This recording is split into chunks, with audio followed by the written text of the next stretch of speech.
Genie grind, I wish I'm getting rich, huh? Remember when I said I hit a lick, huh? I don't really wanna fuck the bitch, what? Willie when I made another hit, okay, like Prada on my motherfucking kid, huh? Louis on my motherfucking hip, huh? Curry how I dunk, no switch, hey, fucker gonna fuck that bitch, hey, if you ain't gon' fuck with me, you a dumb fuck, put up a hit up for that one punch, look at my bank and I'm getting dumb rich, and I'm gonna count it up till 100,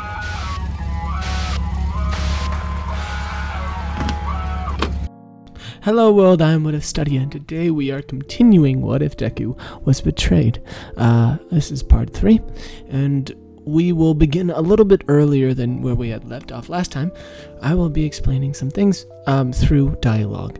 Deku basically coming out of the pond after being almost suffocated for a whole week, is basically completely resistant to pain. I mean, nothing can beat being suffocated for a whole week. And because he couldn't die, though, he'd still feel the pain. He couldn't die from drowning anymore, but he would still feel the pain. So basically, Deku comes out of the water absolutely enraged against, Wrath for sticking him down there. However, Wrath, just started, using this as a teaching lesson. More of like a, I'll teach you how to fight now, with using his rage against him. Basically, Deku learns a lot about how to use a machete because,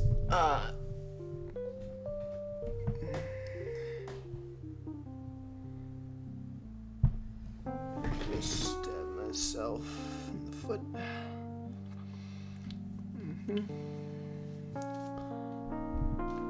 I'm bleeding. Oh my god. I am bleeding profusely. Okay. That's a lot more than I had expected. Okay. I am trucking through. Okay. Deku. Right, Wrath and everybody. Deku. He is talking with all of them. Okay. And he's, after calming down from fighting Wrath had stabbed him really hard, and, he calms down, and Wrath takes out the sword. However, he tells him that using machete is just stupid in general. However, he says that, it's the only thing he could find in the time that he was fighting him. Anyways, he wants to figure out about how any of these idiots are helping him. So he goes around, and Gluttony almost interrupts this, saying that, what's the voice I gave Gluttony? I would actually like to give you, offer. Become my champion.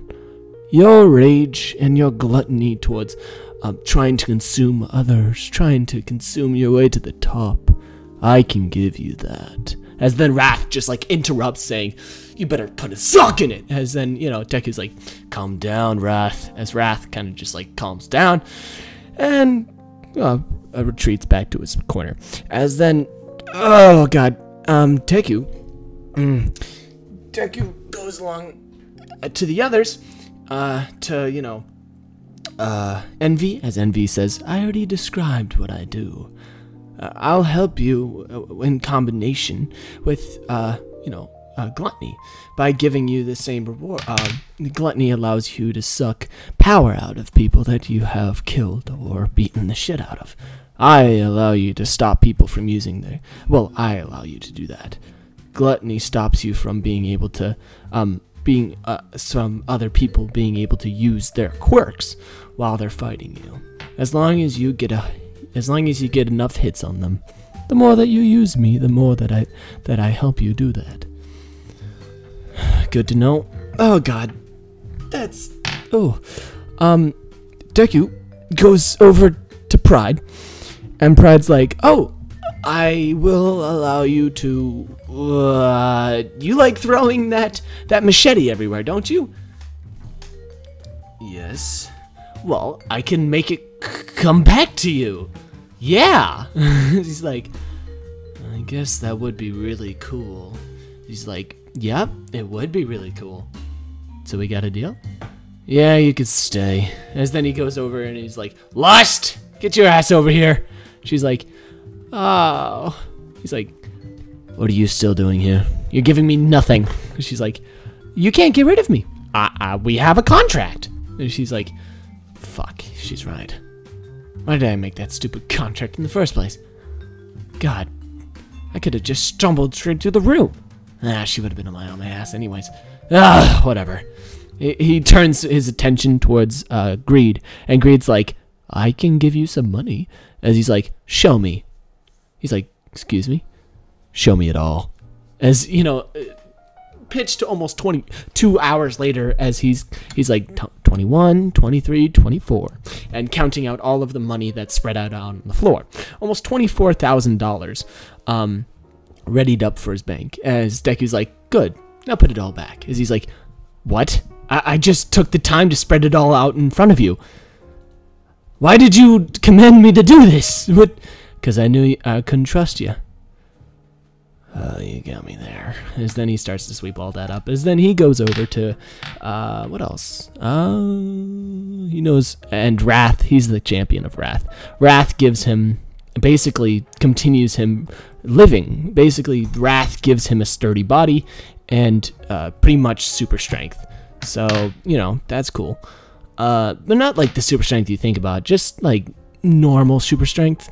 Like, I would say he's able to like punch through a wall, like a brick wall. He can punch through it, but not like lift a truck.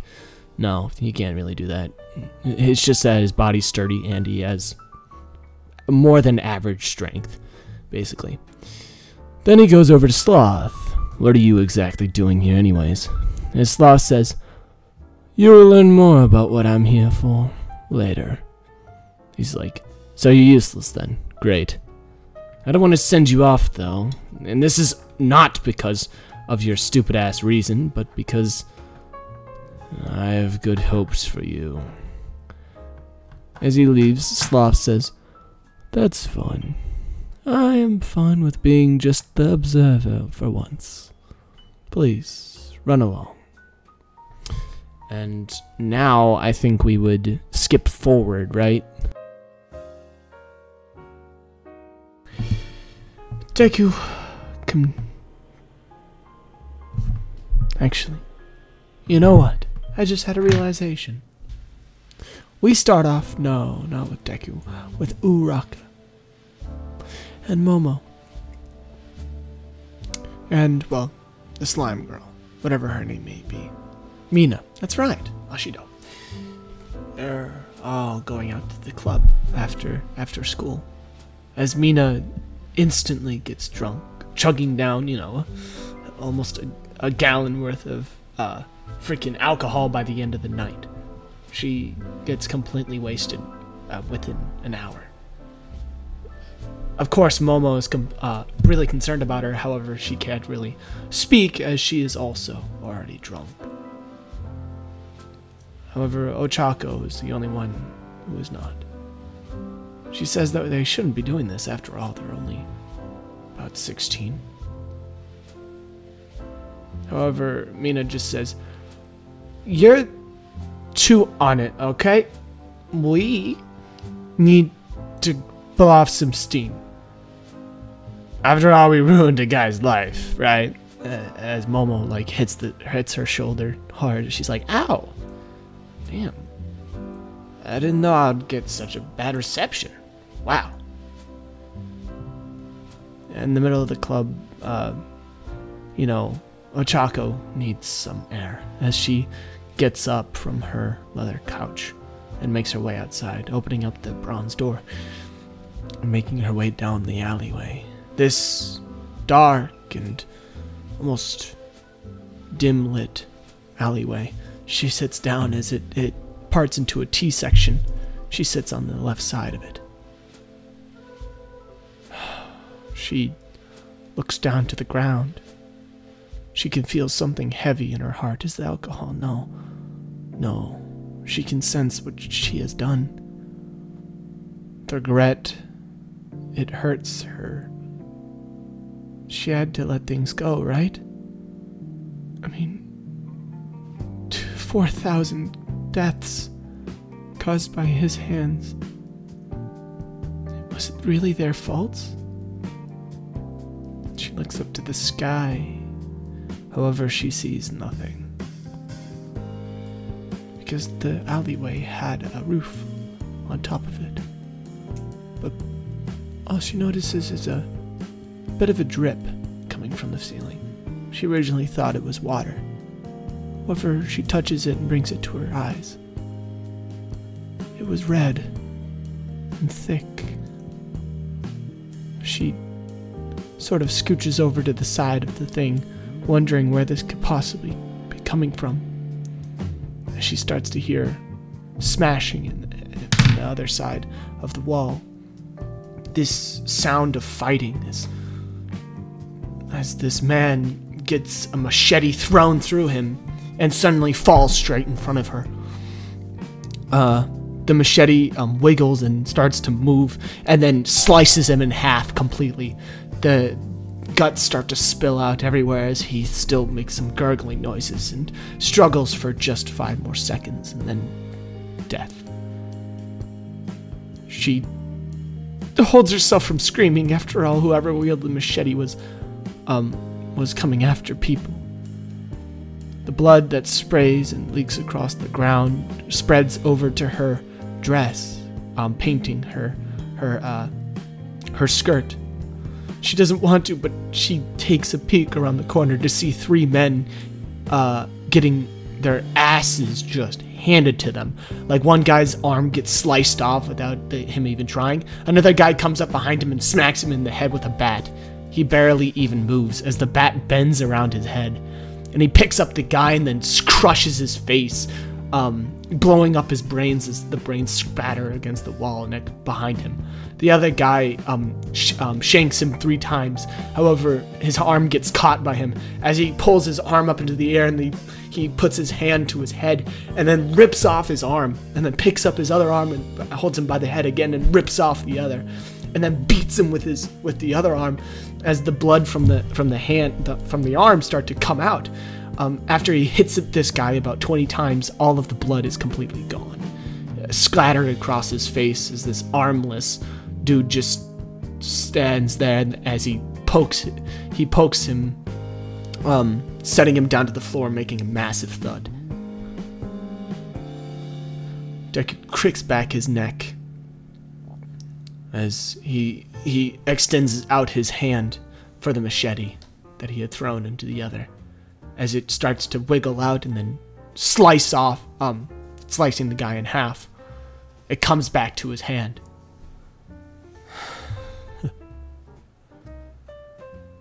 Scum of the streets. His mask, it doesn't really fit on him.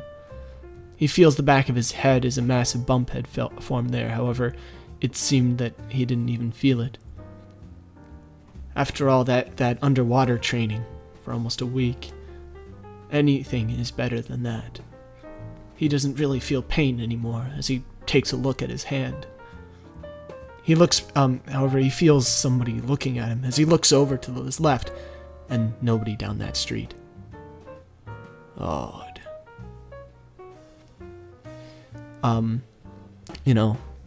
He gets up on the wall stubbornly, trying to maneuver his new, like stoic body, as he crawls up onto the top and picks up the dead bear head that came from the underground. He gets down on the ground in front of the club as the outhouse stands in front of him. He puts the head in front of him as he holds on to the boar's to the mouth of the bear head. He pierces his piercing eyes stare into the soul of the bear, as suddenly the bear's soul starts to suck straight into his face, illuminating his mask. He feels this rush of power and this feeling of his body hardening. It must be the quirk affecting him. The quirk of the bear, which was body hardening and bone thickness densing. his suddenly the muscle, the bruise on the back of his head was gone. He sets down the bear head, however, then looks back to it and then, feels like, you know what, I'm gonna keep it. He picks it up and puts it into his little messenger bag on his left side, which he keeps hidden inside of his black bomber jacket. He walks away, returning back to the underground. Ochako returns back into the pub as both Mina and Momo are sitting right next to her, saying, "What? Why do you look so freaked out? Come on!" And she's like, "It was a monster, a monster." As they're both like, "A monster? What are you talking about? Are you drunk?" And she's like, "I'm not drunk, you idiots.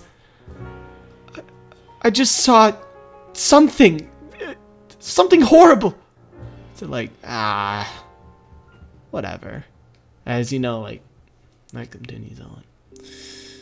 We resume back with Deku. Deku, a few minutes before this, had been in an underground fight with the bear.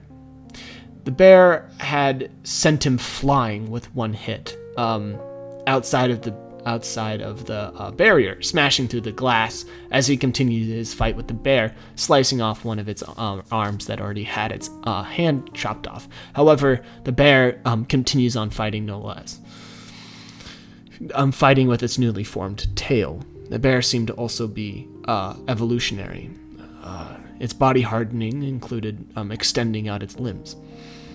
As he fought it ferociously back, he cut off its head within the streets. However, the guy that had bet on the fight against him, was sufficiently mad at this fact, so he set his men on him, and that's how he was fighting in the streets. However, the man that was piloting, the king of the underground, the guy that had set the men on him, was about to get killed, as Deku was already on his tail. After killing his men, he hunts him down, forming inside of the shadows, standing right in front of the guy. He puts one of his cigarettes out on the wall. However, he feels the wall again, realizing that it was a person, Deku, to be exact. Deku just stands there silent as he says, "Holy shit!"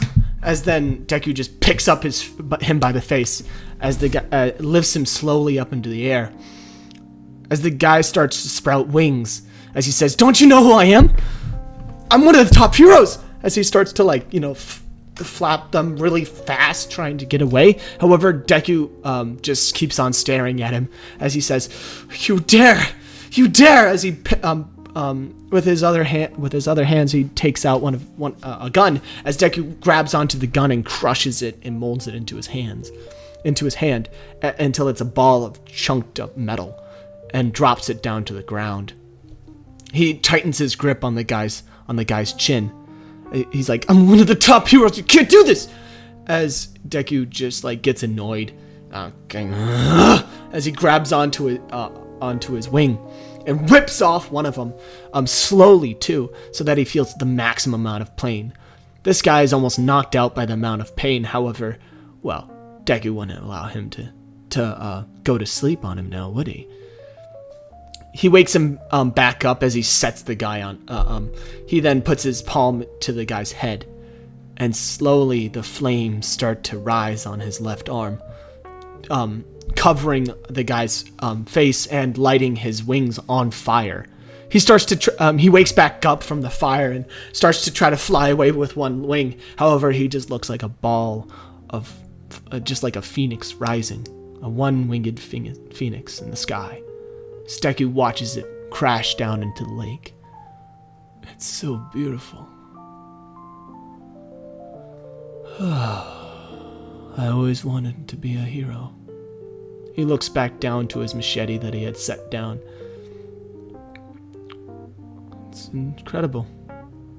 Now I would have enough money. He then cleans off his machete as he goes back. He goes into one of the shops. he walks into one of the blacksmith shops, like the you know, like any regular sword place. As he stands up on the counter, as the guy comes out, he's like, huh, check out Halloween over here. What do you want? As he's like, I would like your finest machete. Of course you would. We got some hundreds over there, some tens if you really need the rubber type. I'm looking for more of the. As he takes out his satchel, which had like the 5,000, which had all the beds that had been placed on him, which was $50,000, plus the money that he had gained from the gangsters. The guy's like, dude, our most expensive one is a $2,000 one. That one can cut through basically even steel. It's made out of a special thing, as now the guy takes him seriously. A special type of vibro metal, which will vibrate violently and basically cut through almost every single thing.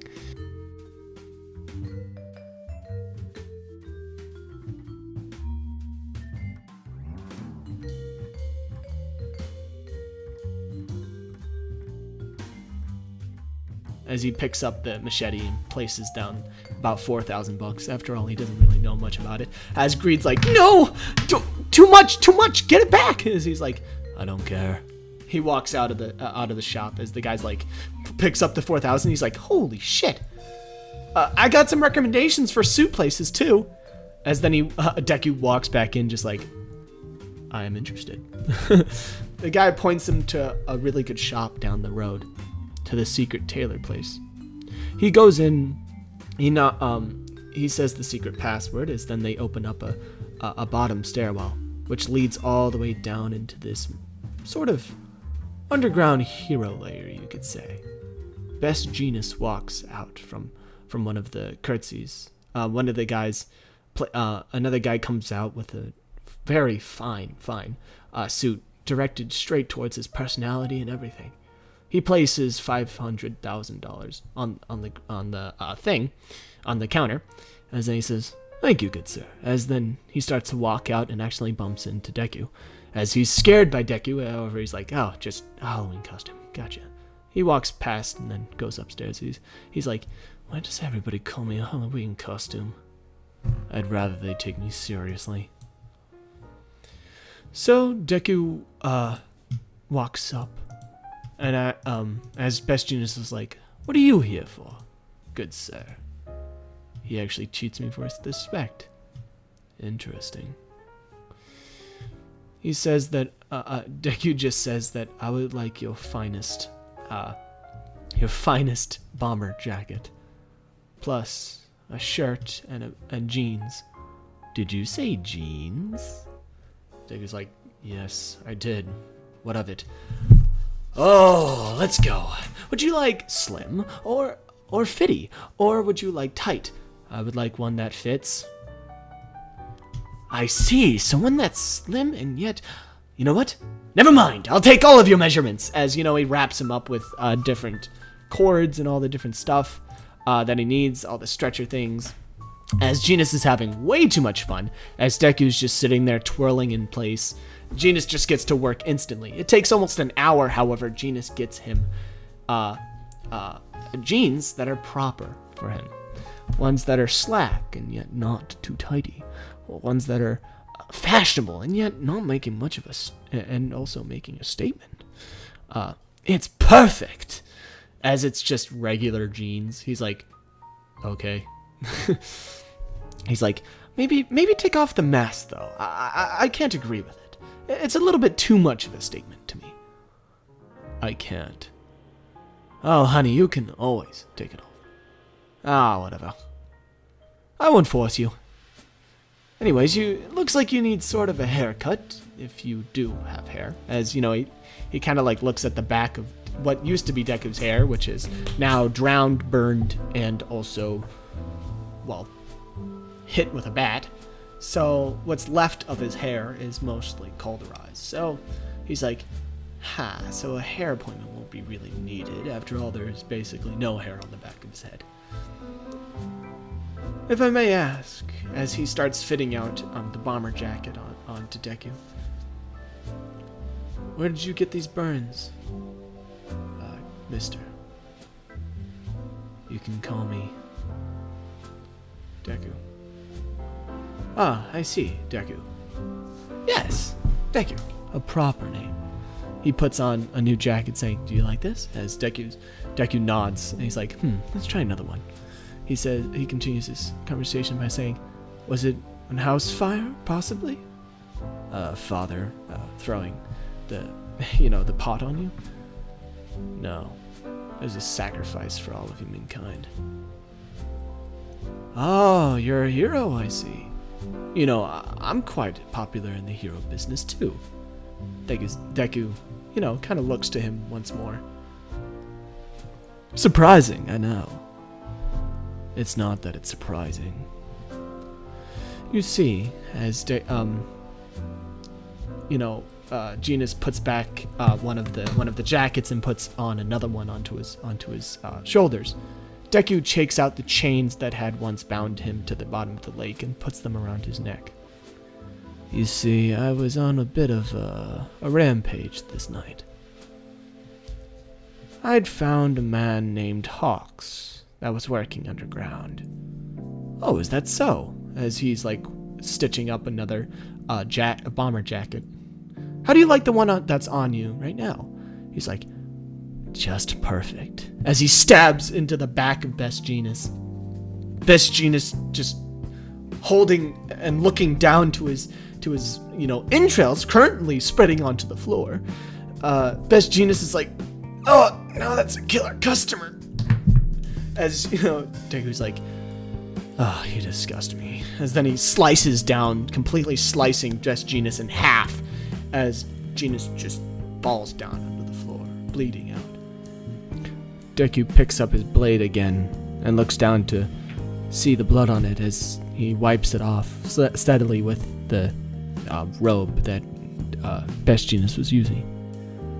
Deku, however, looks back down to the body of Best Genus. As the other sensei, having regrets? None. I simply have sympathy for a man who just wanted to live his life alone and secluded in his practice. It is only mutual respect. Envy. What? As it crawls out of his ear and goes onto his shoulder. Stitch this man up and bring him and put him up like a sort of puppet for me. As Envy says, Roger that.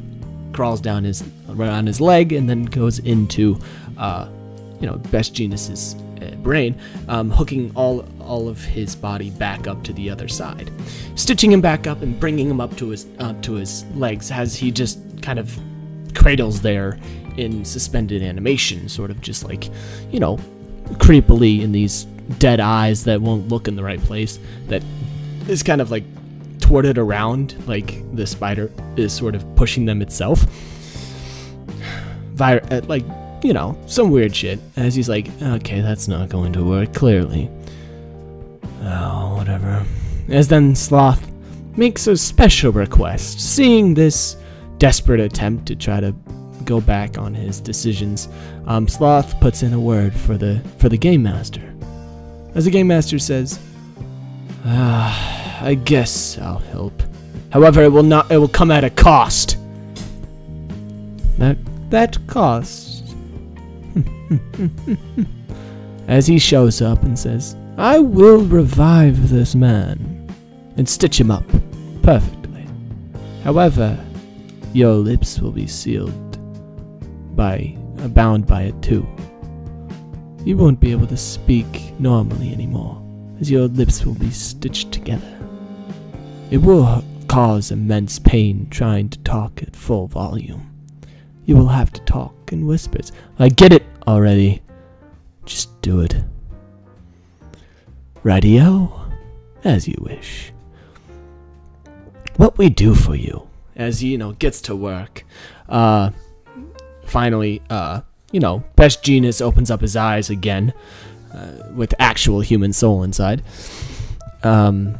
Completely tied back together, as all he feels is pain for the first, 30 seconds, as his body's being reconnected in every single form, as he was given a regeneration thing to help him, get along.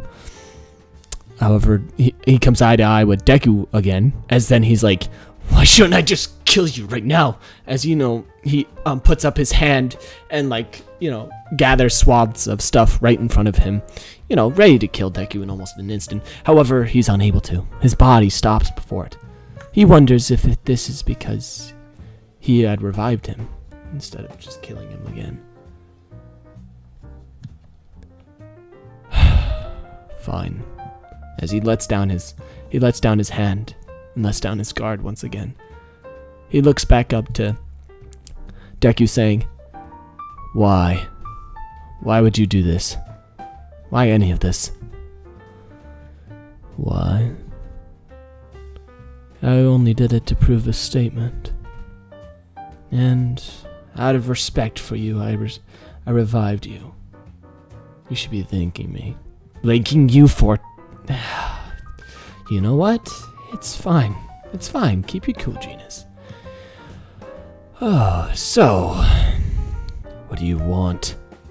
I want the coolest jacket you have. Teasing me now. You underestimate me. No. It's, call it a symbol of trust. But before Deku can actually finish that sentence, his mouth starts to get stitched together. Then his next moments are just sheer pain, as his mouth is now sealed tight. Thank you so much for watching. I'll see you guys in the next episode. See you sometime, somewhere. Goodbye.